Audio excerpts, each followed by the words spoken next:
Hey everybody, I hope you'll just give me about 5 minutes and, I really have been thinking a lot about whether it's pronounced GIF or JIF, and I called my friend Justin up to talk about it. Here's some clips of our conversation. See what you think. Let me know in the comments. Is it pronounced GIF or JIF?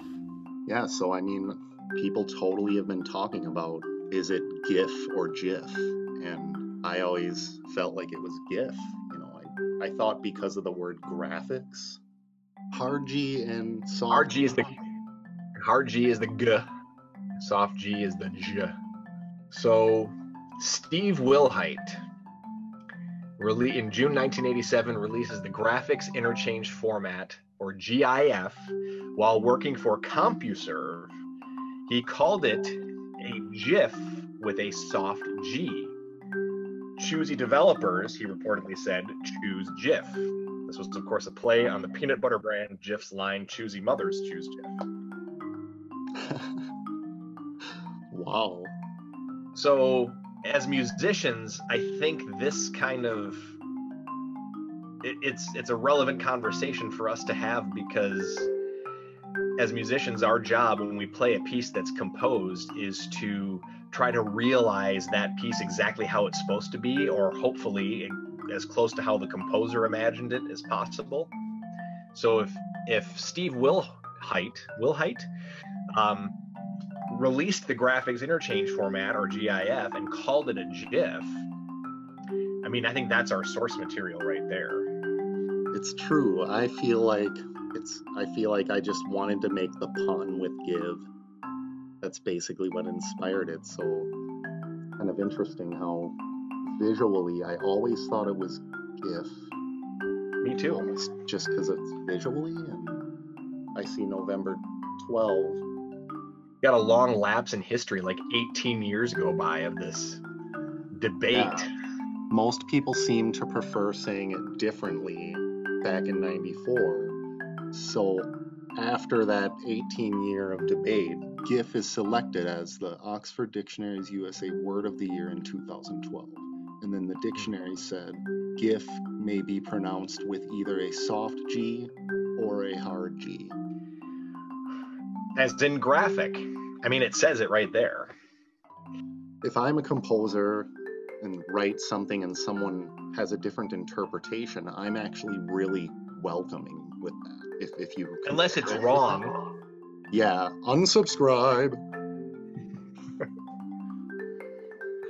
But so there's like the 5 music education names. There's Orff, Kodai, Dalcroze, Suzuki, and Gordon. Fire Robin would be like a close 6, because he took the best of Kodai, and he's a student of Edwin Gordon. He took the best of both of those approaches and put his own thing together. Anyway, it's all based on folk tunes. And one of the things that he talks about that folk tunes have in common is they don't have a single point source. So they're not you can't attribute them to a single person. They just developed somewhere. And number 2 is they're always changing. So depending on what parts of the country you go to, you'll hear different versions of the same tune as they were spread, and people kind of changed things, whether it was consciously or subconsciously. And that's part of the beauty of it. So it's almost like these words come into our vernacular that we didn't have before, because technology has developed so rapidly, and no one's really sure how to pronounce it at first, and so there's this general consensus that develops. I still want to know, like, who decides, who's sitting at Oxford Dictionaries deciding, like, what new words shall we add this year?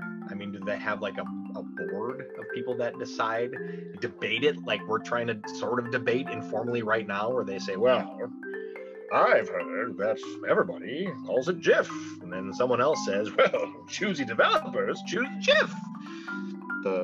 The original guy that invented it, it's not at that meeting.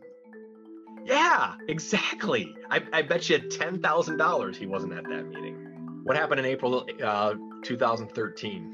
White House announces its new Tumblr page where, according to New York Magazine, it down the pronunciation gauntlet with an illustration that told visitors to the page they can expect, quote, animated GIFs, hard G, and it's in parentheses, unquote. End quote. Yeah.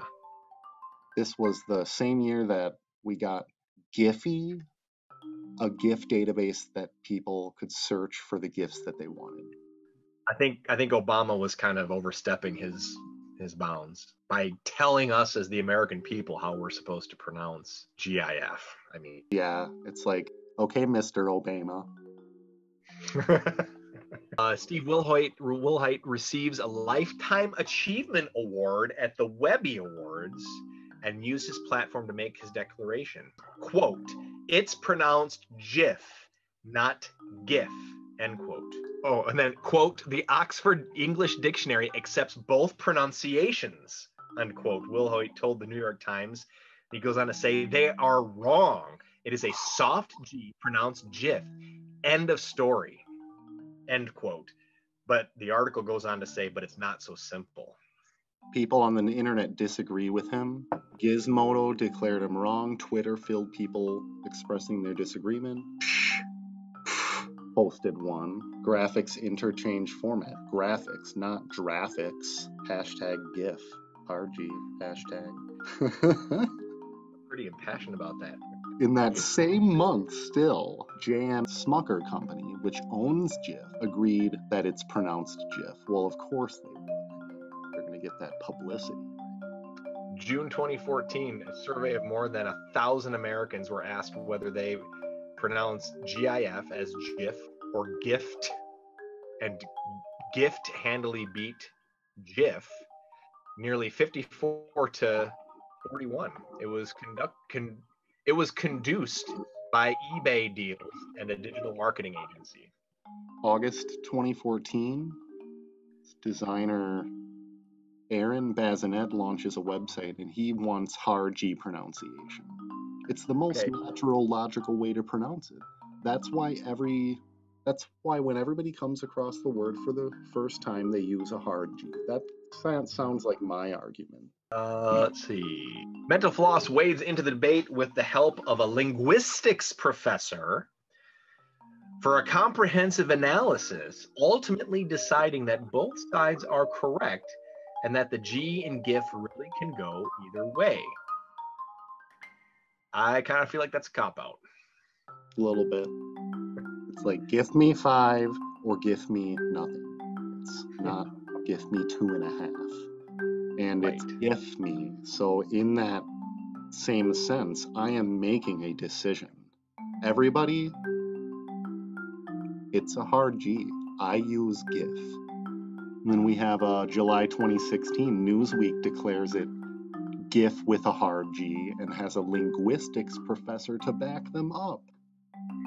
If it's not Neil deGrasse Tyson, I don't want to hear about him. Ooh, this is this year. February 2020. Online GIF site Giphy teamed up with Jif Peanut Butter to have some fun with that debate. The two companies unveiled a limited edition jar of peanut butter in Jif's trademark packaging, but labeled GIF. I was highly interested in that, and that was sold out like within 2 hours, I believe. At Giphy, we know there's only one GIF, and it's peanut butter. Alex Chung, founder and CEO of Giphy, said in a press release about the campaign. If you're a soft G, please visit jif.com. If you're a hard G, thank you. We know you're right. That's right. According to Giphy, GIF is pronounced with a hard G, unlike Jif peanut butter. Is that the end of it? Probably not. Just put on those glasses. I'm sorry. I've got to disagree with Obama. I think it's Jif because, and here's why. Okay, I'm listening. we can point it back to a single source, and it's Steve Wilhite. And if he's the guy that came up with it, I think we owe him the respect to calling it GIF. And we can just agree to disagree.